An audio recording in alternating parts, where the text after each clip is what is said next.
estava vindo mais o irmão Wilson, estava falando para ele o calor, né? Que está aqui de Ilhéus. Mas eu louvo a Deus porque aqui vocês têm ar-condicionado e ventilador.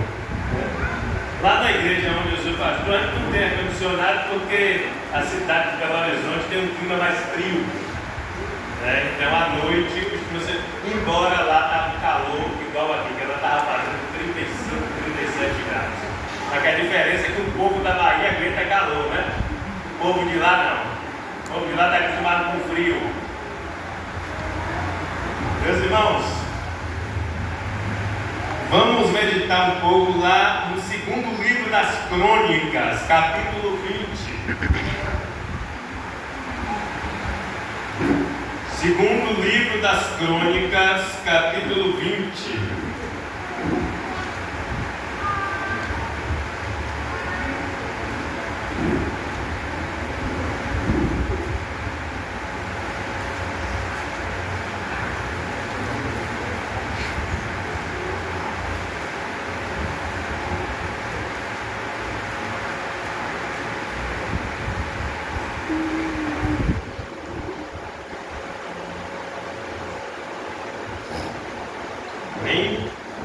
Vamos ler alguns versículos. Nós vamos estar meditando, irmãos, nos 30 primeiros versículos desse capítulo, mas nós não vamos ler os 30 agora. Vamos ler só alguns. Diz assim a partir do versículo 1. Segundo livro das Crônicas, capítulo 20, a partir do versículo 1, diz assim: Depois disto, os filhos de Moabe e os filhos de Amon, com alguns dos meunitas, vieram para fazer guerra contra Josafá. Então vieram alguns que avisaram Josafá, dizendo: Uma grande multidão está vindo contra Judá, do outro lado do Mar Morto, da Síria. Eis que eles já estão em Azazon Tamar, que é em Gedi. Então Josafá teve medo e decidiu buscar o Senhor, e proclamou um jejum em todo Judá. Judá se congregou para pedir socorro ao Senhor. Também de todas as cidades de Judá veio gente para buscar o Senhor. Josafá pôs-se em pé na congregação de Judá e de Jerusalém, na casa do Senhor, diante do pátio novo, e disse: Ó Senhor, Deus de nossos pais, não és tu Deus dos céus? Não és tu que dominas sobre todos os reinos dos povos? Na tua mão está a força e o poder, e não há quem te possa resistir. Ó nosso Deus, acaso não expulsaste os moradores desta terra de diante do teu povo de Israel, e não ateste para sempre a posteridade de Abraão, teu amigo? Eles têm morado nela, e nela edificaram um santuário ao teu nome, dizendo: Se algum mal nos sobrevier, espada, juízo, peste ou fome, nós nos apresentaremos diante deste templo e diante de ti, pois o teu nome está neste templo, e clamaremos a ti na nossa angústia. Tu nos ouvirás e livrarás. E agora, eis que os filhos de Amon e de Moabe e os do monte Seir, cujas terras não permitiste a Israel invadir, quando vinham da terra do Egito, mas deles se desviaram e não os destruíram.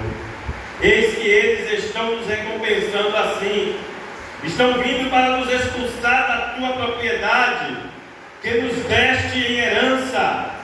Ó nosso Deus, acaso não executarás o teu juízo contra eles?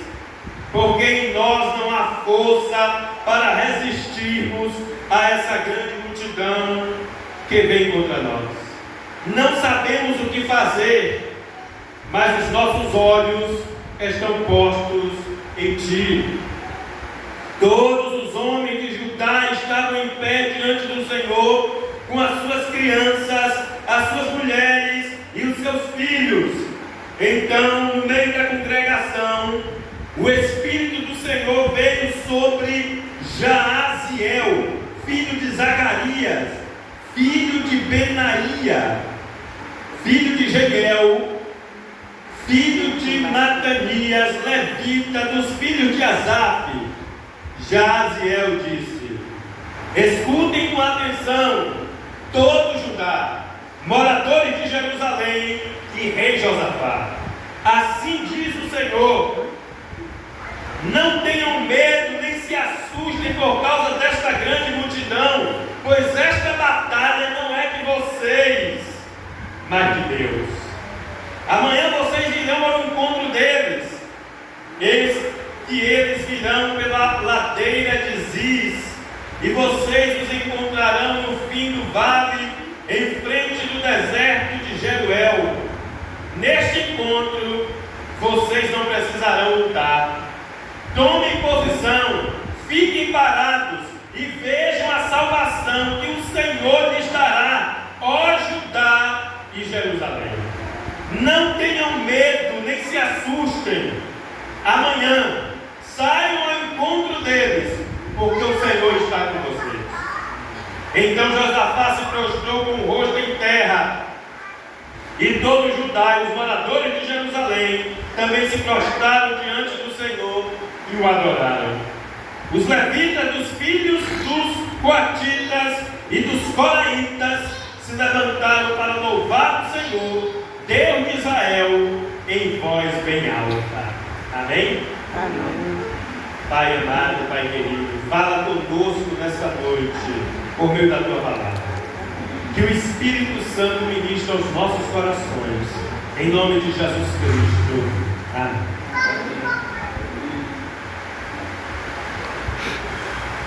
Meus irmãos, o texto bíblico que acabamos de ler é um texto importante, muito significativo, porque descreve a grande vitória que o Senhor Deus concedeu ao rei Josafá sobre a coalizão militar inimiga, formada pelos filhos de Moabe, pelos filhos de Amon e por alguns dos meunitas, como diz o texto logo no início. Essa grande vitória, meus irmãos, que o Senhor concedeu a Josafá, simboliza a vitória espiritual e a intervenção divina em tempos de crise. Esse relato bíblico nos mostra que os servos de Deus podem enfrentar situações difíceis na vida. Essa história bíblica também nos mostra a importância da oração, da adoração e da confiança em Deus em meio às situações desafiadoras. E o primeiro ponto que eu quero destacar aqui é quando as situações difíceis surgem em nossa vida. Porque o texto mostra isso. Nós estamos aqui vendo um relato sobre o que aconteceu no reinado de um dos reis de Judá, chamado Josafá, que era rei em Jerusalém. E um dia, quando ele menos espera, chega pessoas dando informações a ele, dizendo que um grande exército inimigo estava vindo para fazer guerra contra ele. Um exército formado por 3 povos: filhos de Moabe, filhos de Amon, com alguns dos meunitas. Josafá recebe essa informação. O texto diz que eram muitos. Era uma grande multidão que estava vindo contra Judá. Era uma grande multidão. E Josafá sabia que ele não tinha como enfrentar aquela multidão, aquele exército inimigo, que era muito grande, era maior do que as forças dele. Ele tinha plena consciência disso. E aí o que é que ele faz, meus irmãos? O texto diz no verso 3: então Josafá teve medo e decidiu buscar o Senhor e proclamou um jejum em todo o Judá. Diante da circunstância, diante da situação em que ele estava, ele teve medo. Ele teve medo. Sentir medo é uma coisa humana, né, irmão? Todos nós sentimos. Dependendo da situação que a gente se encontra, a gente sente medo. A gente sente medo muitas vezes do que está para acontecer. A gente sente medo porque a gente não sabe, a gente não conhece o futuro. Isso gera medo na gente.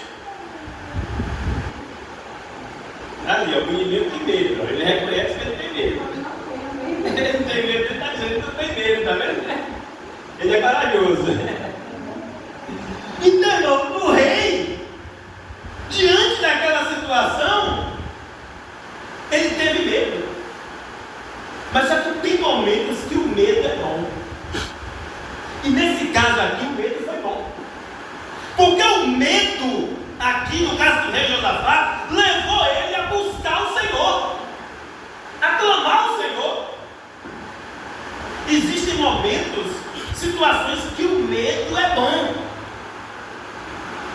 É bom você, quando a pessoa tem medo de atravessar a rua de qualquer maneira, isso é bom. Por que isso é bom? Porque isso está protegendo a vida dela. A pessoa que tem medo de entrar no rio ou no mar de qualquer jeito, isso é bom, porque está protegendo a vida dela. Então, existem situações que o medo é benéfico. Existem situações que o medo é benéfico. Aqui, o medo foi algo benéfico. Porque quando ele olhou diante daquela multidão, diante daquela situação que ele estava, o rei Josafá, aquele grande exército vindo contra ele, o texto diz que ele teve medo.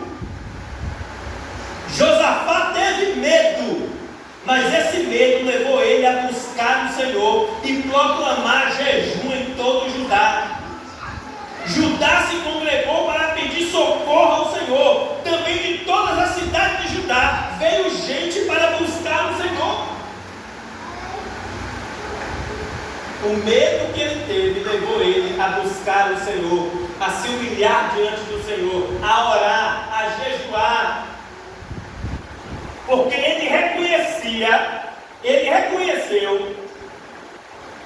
que ele não tinha recursos nem força para lutar contra aquele exército numeroso que vinha contra ele. Meus irmãos, e aqui nós aprendemos algumas verdades com essa história, com essa passagem bíblica. E uma das grandes lições que nós aprendemos aqui é que mesmo nós, servos de Deus, nós passamos por momentos difíceis. Nós enfrentamos problemas complicados na nossa vida. Não existe,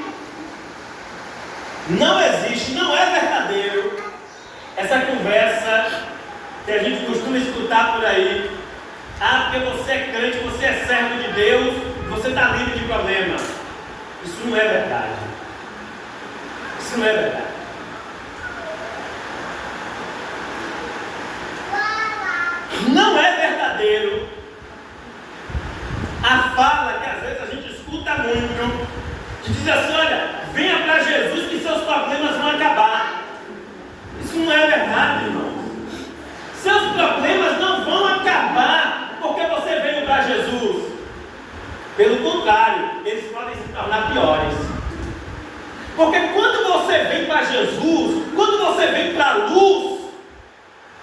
Você vai enfrentar muitas batalhas. Como o rei aqui, ó, esse servo de Deus, enfrentou. Nós não estamos livres de situações difíceis. Nós não estamos livres de problemas. Nós não estamos livres de lutas, de batalhas. Não, nós não estamos livres disso, não. E o texto nos mostra isso, porque Josafá era um rei temente a Deus, era um rei que buscou o Senhor, mas mesmo assim, ele enfrentou luta, ele enfrentou dificuldade,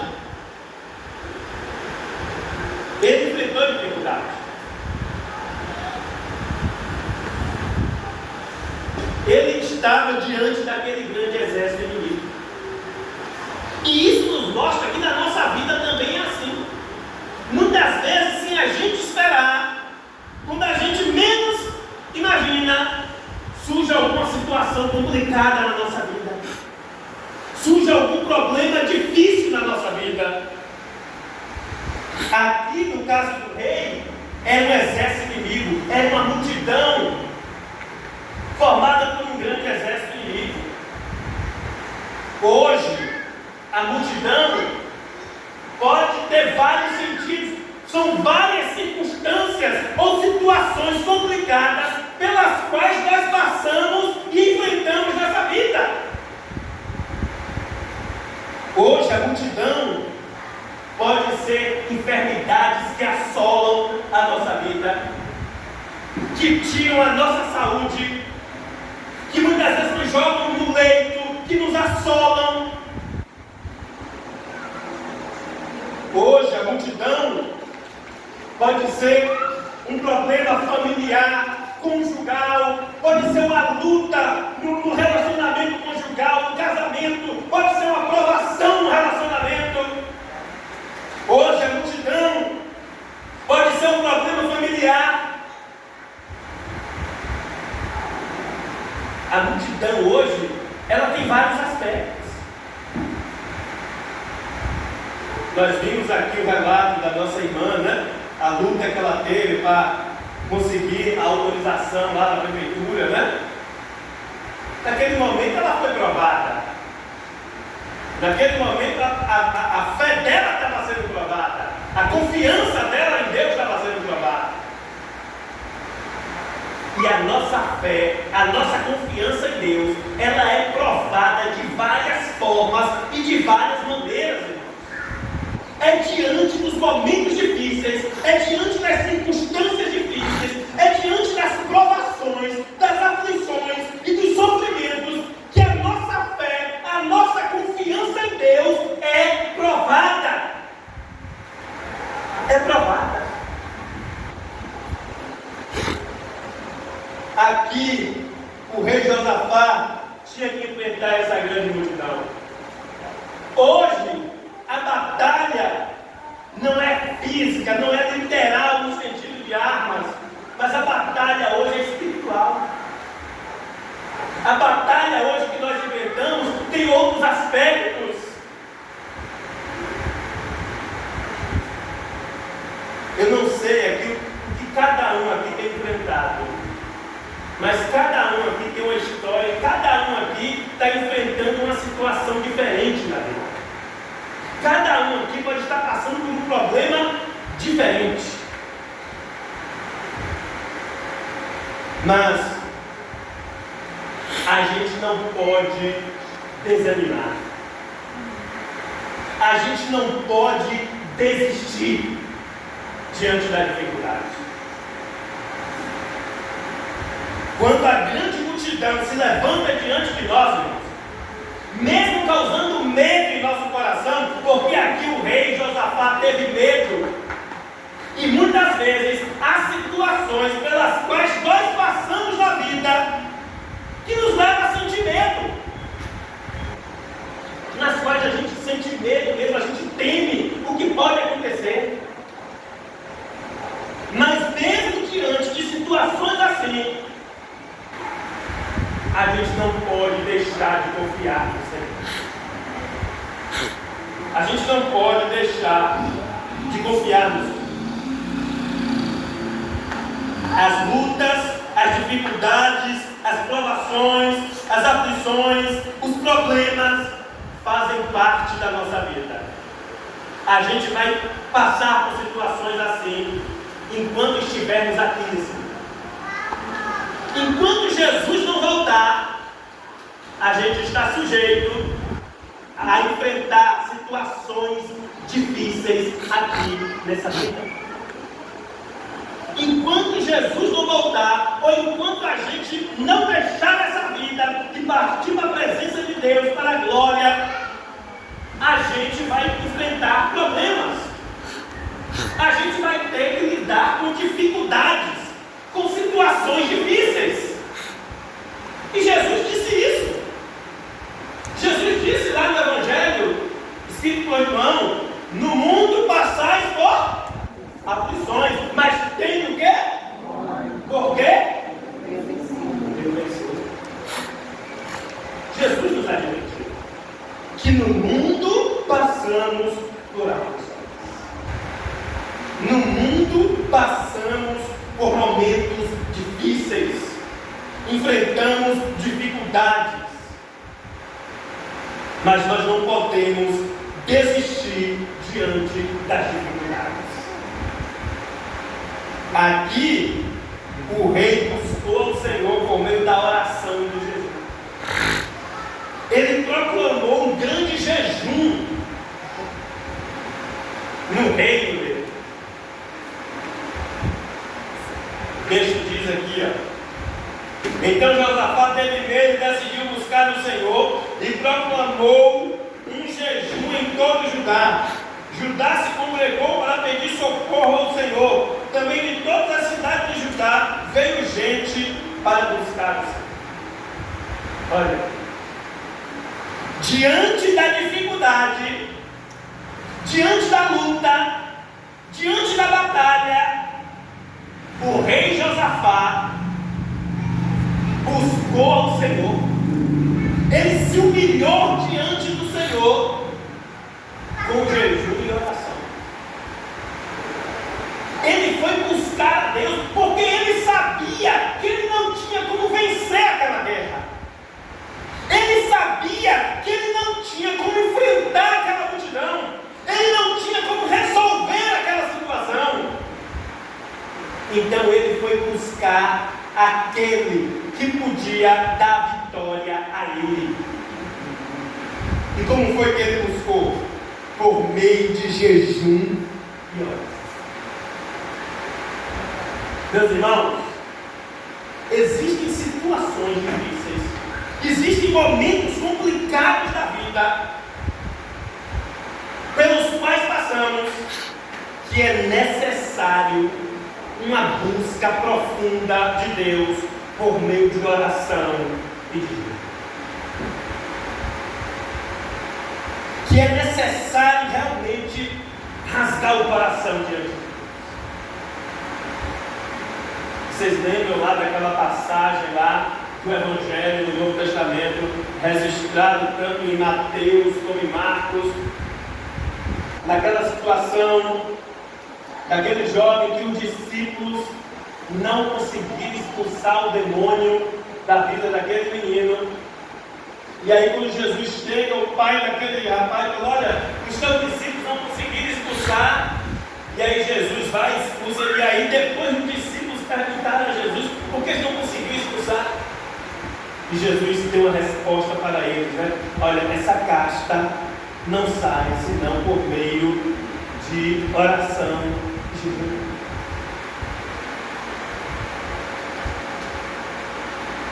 Existem situações, irmãos, que requer de nós uma busca mais profunda, uma busca mais forte de Deus, uma dedicação maior à oração, ao jejum. E infelizmente, meus irmãos, eu tenho notado e tenho percebido que os cultos menos frequentados nas igrejas é o culto de oração. Você já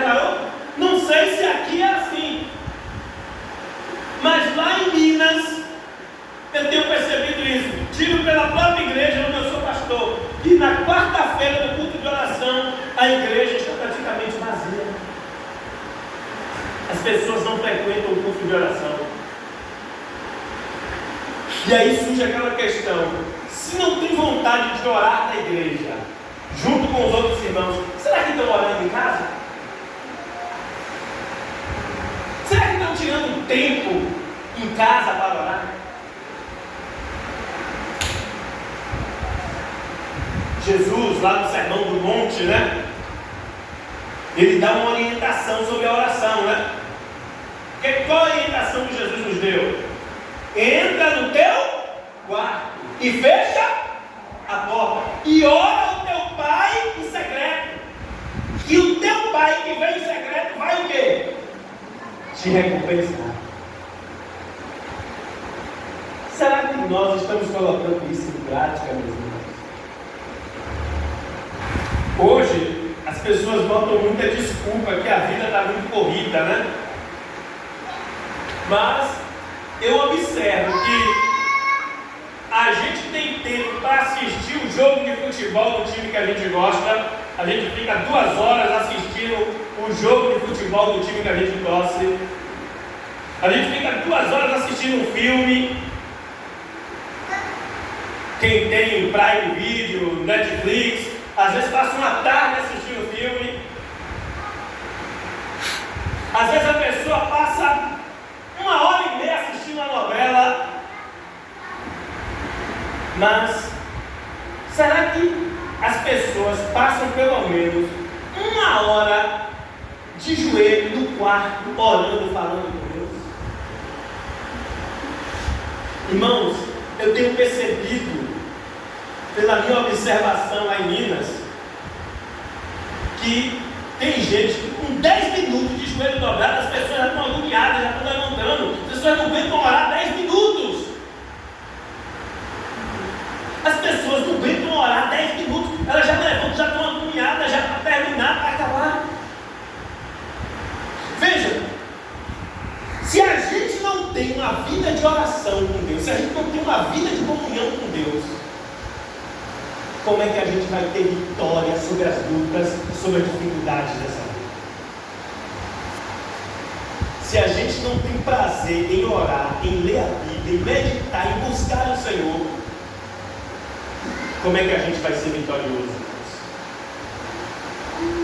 A gente quer milagre, a gente quer que Deus cure quando a gente está doente ou quando algum parente ou amigo está enfermo. A gente ora, a gente pede a Deus para Deus curar, a gente pede a Deus para Deus abrir porta de emprego, para Deus fazer acontecer, mas a gente não está buscando a Deus. A gente não está orando, a gente não está jejuando, a gente não está lendo a Bíblia. A gente não está lendo a Bíblia.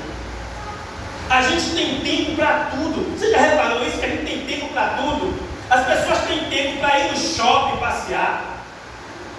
As pessoas têm tempo para viajar, para ir na praia. As pessoas só não têm tempo para Deus. Só não tem tempo para Deus.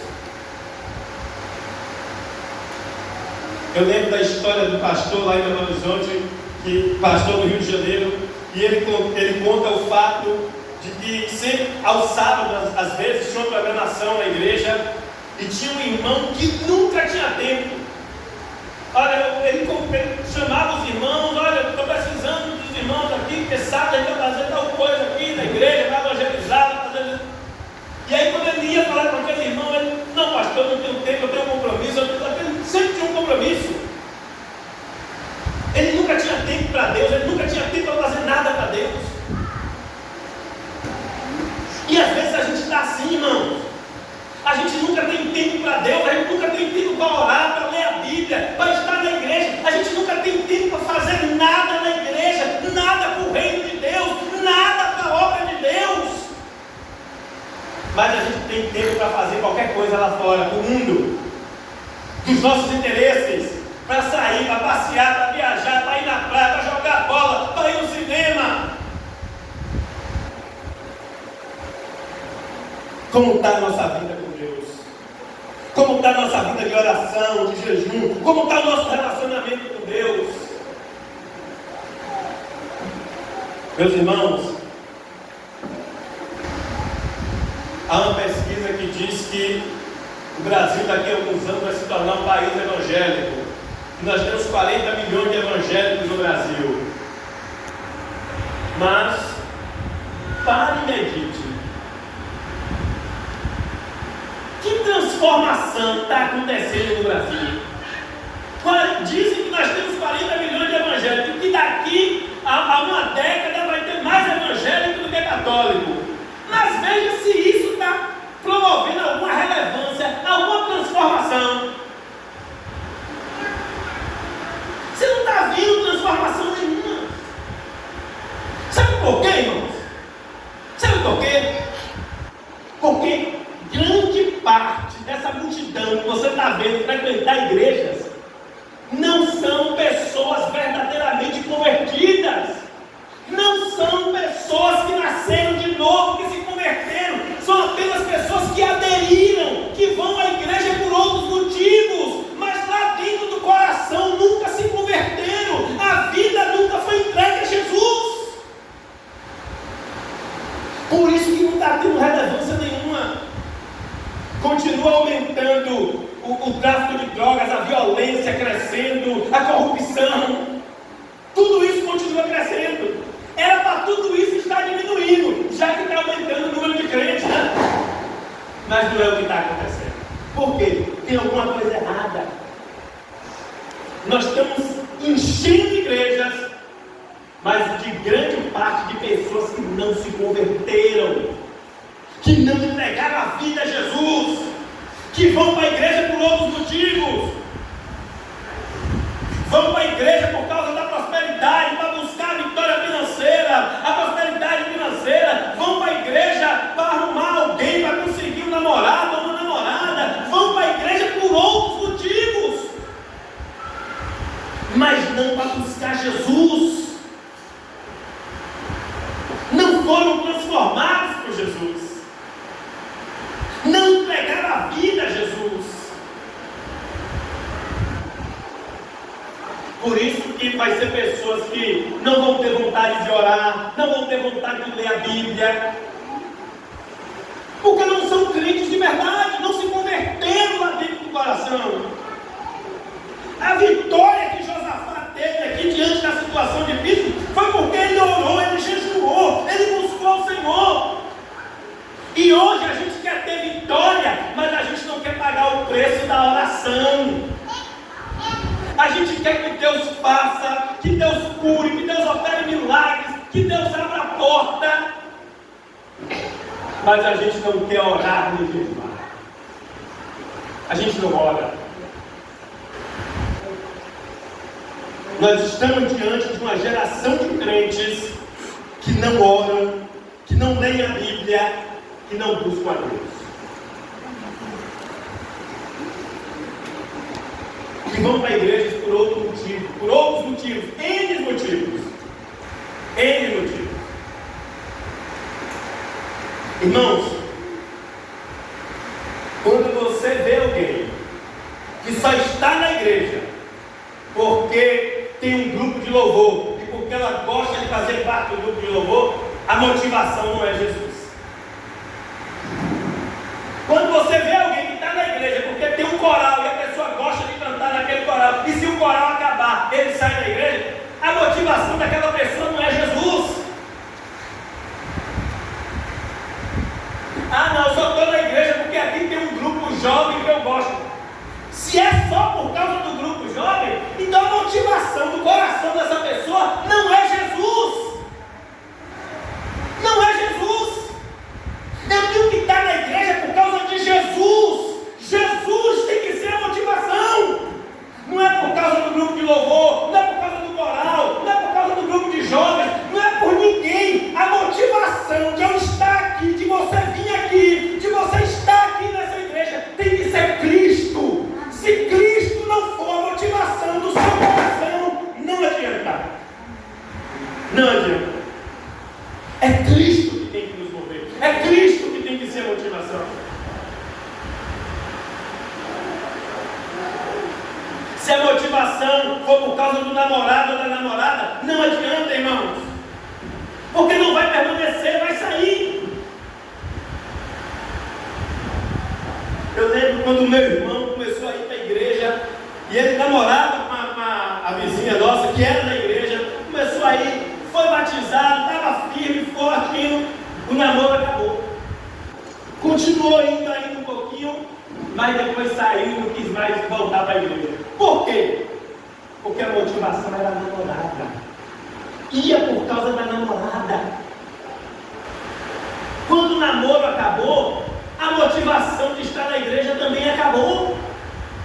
Porque a motivação não era Jesus. E quando a motivação não é Cristo, não é Jesus, não vai permanecer. Quando Cristo é a motivação do nosso coração, irmãos, não importa. Pode ter 2 pessoas na igreja, eu vou estar aqui, porque a minha motivação é Cristo. A minha motivação é Cristo. Quando a minha motivação é Cristo, eu vou estar aqui, ainda que isso aqui esteja vazio, não tem ninguém aqui dentro, mas eu vou estar, porque Cristo é a motivação do meu coração. É Cristo que tem que ser. É Cristo que tem que ser o sentido da nossa vida e do nosso coração. A motivação não tem que estar em pessoas. Não tem que estar em pessoas. A motivação não tem que ser o pastor, não tem que ser o irmão Admilson, não tem que ser ninguém. A motivação tem que ser Cristo. Meus irmãos, e quando Cristo não é a nossa motivação, aí a gente não vai ter vontade de orar, a gente não vai ter vontade de jejuar, de ler a Bíblia, de buscar o Senhor. Porque Cristo não é a motivação. A vitória de Josafá veio quando ele se colocou diante do Senhor em jejum e oração. É na presença do Senhor que nós temos vitória. É na presença do Senhor, em oração, clamando, se humilhando, que nós ganhamos as nossas lutas, as batalhas do dia a dia. As lutas da nossa vida são vencidas na presença de Deus, em oração e jejum, meus irmãos. Porque foi assim que o rei Josafá teve a vitória sobre aquela grande multidão que veio contra ele. Você quer ter vitória na sua vida? Você quer vencer as lutas, as dificuldades e as aflições pelas quais você está passando e enfrentando? Se coloque diante de Deus em oração. Dobre o seu joelho diante do Senhor. Clame ao Senhor. Ore, jejue. É de joelho na presença de Deus que você vai ser vitorioso. Que você vai ser vitorioso. Não importa a dificuldade, não importa a situação. O rei Josafá estava diante de uma situação difícil, de um momento difícil, de um problema complicado. Meus irmãos, não importa o problema, a situação que você esteja passando ou enfrentando, por mais complicado que seja, por mais difícil que seja, por pior que seja a situação que você esteja enfrentando, se coloque diante de Deus em jejum e oração. Dobre o seu joelho na presença de Deus. Entra lá no seu quarto e fecha a porta. Chora na presença de Deus em oração. Clama a Deus. Se humilha diante de Deus. Que é lá de joelho, diante de Deus, que você vai ser vitorioso. Que você vai ser vitoriosa.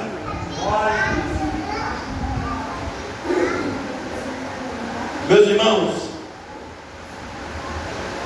um outro ponto que essa passagem nos mostra aqui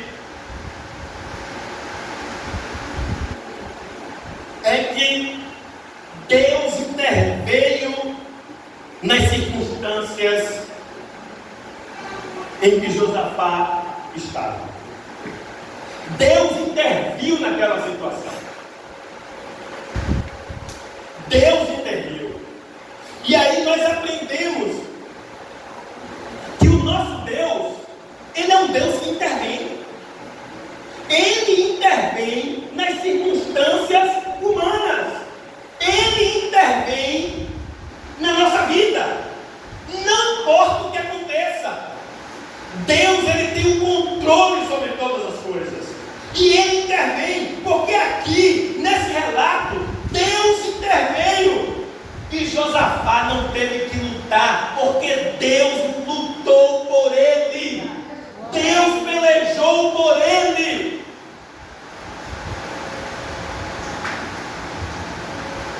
O mesmo Deus que interveio nas circunstâncias em que o rei Josafá se encontrava, esse mesmo Deus, Ele pode intervir na história da sua vida. Ele pode intervir na minha vida. Ele pode intervir na sua vida. Não importa a situação em que a gente se encontra. Deus, Ele pode intervir. Ele pode mudar o curso da história. E aqui Deus interveio e concedeu a vitória ao rei Josafá. Deus pelejou pelo rei Josafá.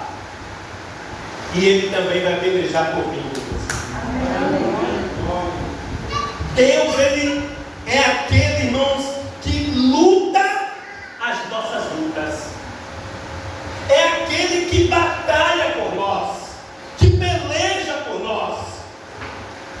Não importa a luta ou a batalha que você esteja enfrentando. Assim como Ele pelejou pelo rei Josafá, Ele também pelejará por mim e por você. Amém.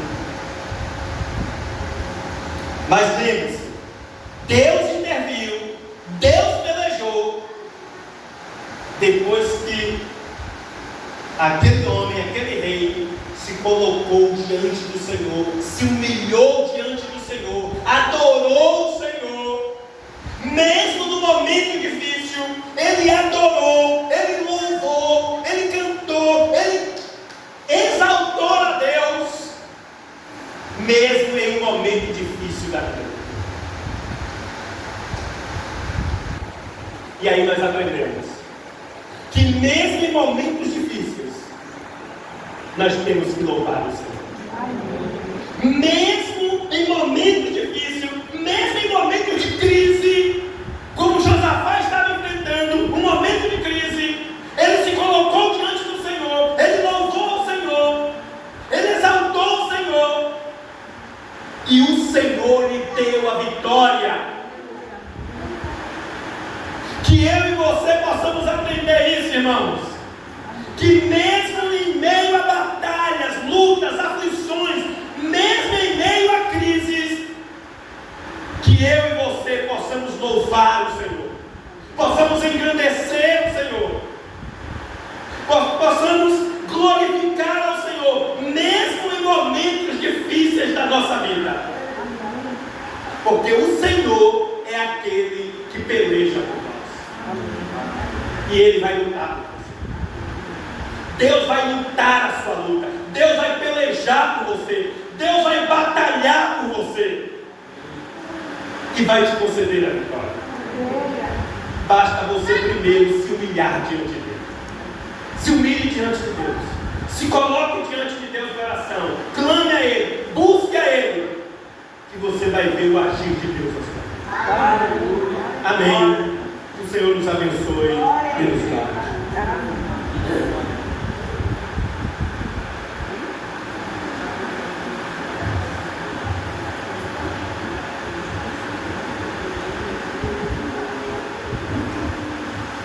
Amém, glória a Deus. Que relato maravilhoso da nossa igreja. E baseado nisso, nessa semana, eu passei por um período de medo.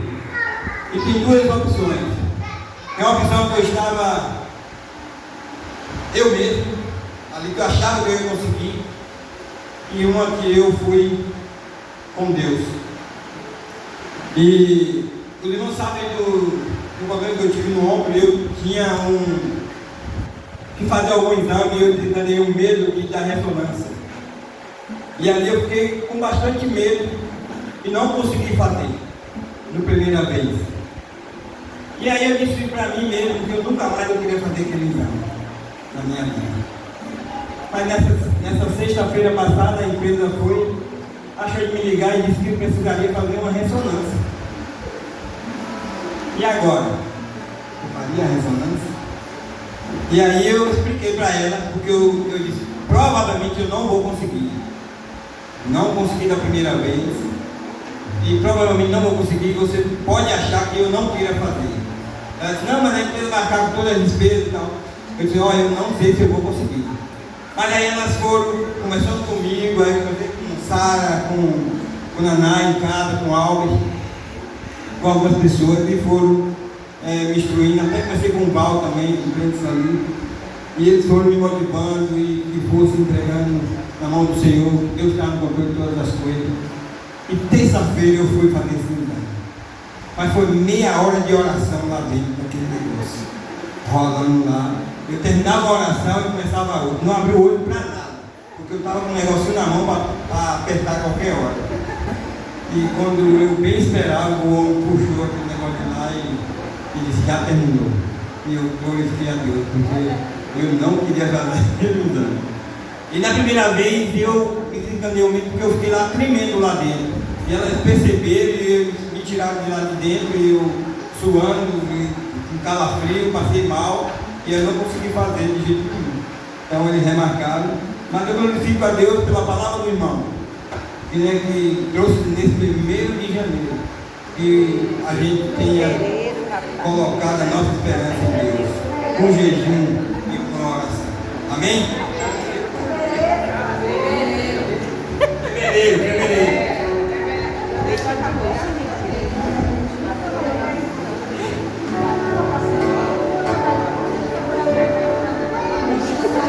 Para encerrarmos esse culto,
nossa palavra de gratidão a Deus pela vida do pastor Edson, esse instrumento de Deus. Eu pude pegar ainda no final da palavra, eu creio que os irmãos foram mais uma vez impactados e abençoados com a palavra de Deus nessa noite. Meu propósito era estar aqui na noite de hoje, mas recebi uma ligação do pastor, me pediu para estar pregando à noite lá na sede. A proposta inicial era pregar lá e pregar aqui, mas eu achei por bem convidar o colega que chegou agora de férias, e nada melhor do que férias trabalhando, né? Produzindo para o reino de Deus. E aí Deus falou através de 2 Crônicas, eu acho, 20, ao coração de cada um de nós. Amados, algumas notícias importantes, alguns avisos importantes. O primeiro é que a nossa EBD vai começar somente no dia 22. 22 é domingo, né? Me ajuda aí, 22. Não é? É quando a igreja toda vai começar num ritmo só. Então as revistas estão prontas, mas sábado agora, por exemplo, nós teremos um treinamento para todos os professores de EBD. Queria lembrar a Denilson, Rafael e a Cícera. E é muito importante a participação de vocês. Mas é importante, não é? Sabe, é você priorizar isso, porque vocês vão ter uma visão panorâmica da revista, vai ter várias orientações em relação a como utilizar o material. Nós teremos a revista, nós teremos também o caderno de exercícios, de atividades. Então será uma EBD, viu, Rafael e Deus, muito dinâmica e Cícera. Vocês vão ter que mobilizar a igreja no sentido de participar, de se envolver com todo esse projeto. Esse ano é o ano do tema Tempo de Colher, Tempo de Semear e Tempo de Colher. É uma oportunidade maravilhosa para que a igreja possa entender a sua missão, compreender a sua missão. Então, domingo que vem, nós vamos ter o culto normal, lembrando aos irmãos que os nossos pequenos grupos já voltam quinta-feira. O pequeno grupo não vai ter tantas férias, né? Então, quinta-feira, normalmente os PGMs retornam e os irmãos vão receber a lição desta semana, porque a semana começa hoje. Eu creio que na segunda, no máximo terça-feira, nós estaremos entregando o estudo que vai ser compartilhado através dos pequenos grupos multiplicadores.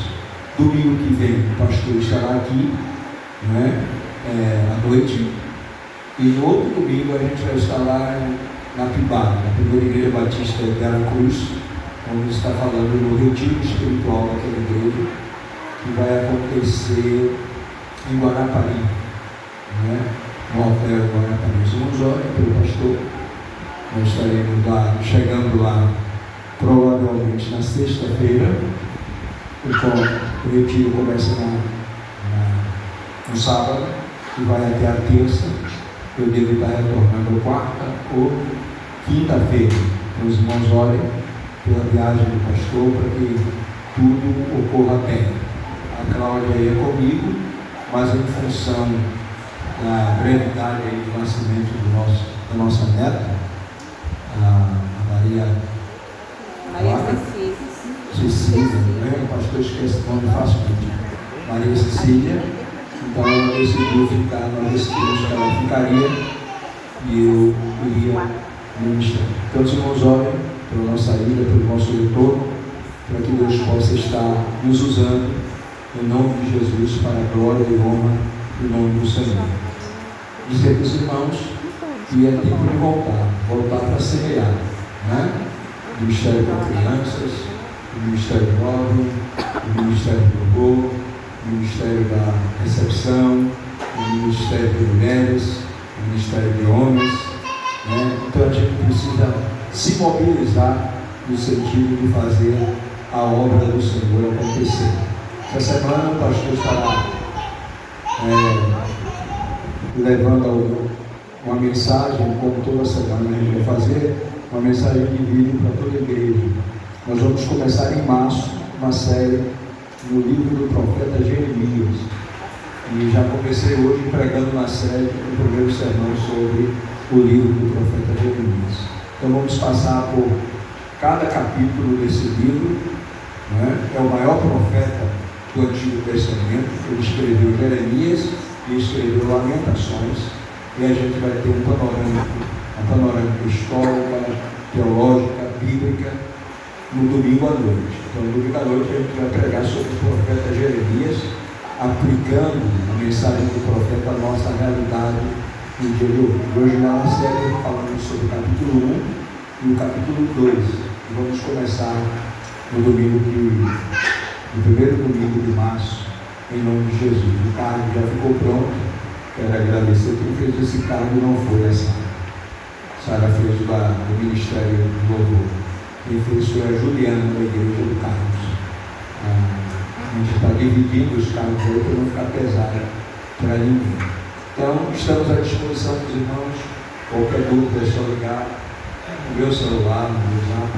Estou aí à disposição para a gente trabalhar junto. A gente espera que o ano de 2016 seja um ano de fato de semeadura e de muita colheita. Vamos orar também pelo retorno do irmão Moacir, a Patrícia, a Bia, né? O Robert vai ficar lá. Então vamos orar para o retorno deles seja tremendamente abençoado. Após o culto, o pastor terá um encontro rápido com o Ministério do Louvor. Um encontro de, no máximo, 10 minutos. Louvor e mídia. Aqui comigo, rapidamente. Vamos ficar em pé. Mais uma vez, pastor Edson, leve o nosso abraço à nossa igreja lá em BH. Leve o nosso abraço aos irmãos da Convenção Batista Mineira. O Edson é vice-presidente da associação, né? ABC. Então, que Deus possa estar abençoando ele, o colega Ademir, com o qual nós convivemos um bom tempo em Minas Gerais. Leve um abraço a todos os irmãos. E continuo dizendo para os irmãos que o Edson continua solteiro. Precisamos casar esse homem. Então vamos orar nesse sentido, viu? Você passou o olho de revista aqui. Se você olhou para alguém e pergunta se é casado ou solteiro, eu te falo. Tá bom? Hein? Não tem problema não. Você se eu me casar vai ser uma vitória, meu. Você não imagina o que é isso. Amém? Porque o Edson sabe cuidar muito bem. Então, quem casar com esse homem vai ganhar um desejo. Pensa num cara abençoado. Tá? Em nome de Jesus, você que está em oração, continue orando. Em nome de Jesus. Que o amor de Deus, o nosso eterno e querido Pai, a graça de Jesus, o poder e a unção do Espírito Santo continue sendo derramado sobre esta igreja, agora e para todos sempre. Amém. Maxwell, que bom ver você aqui.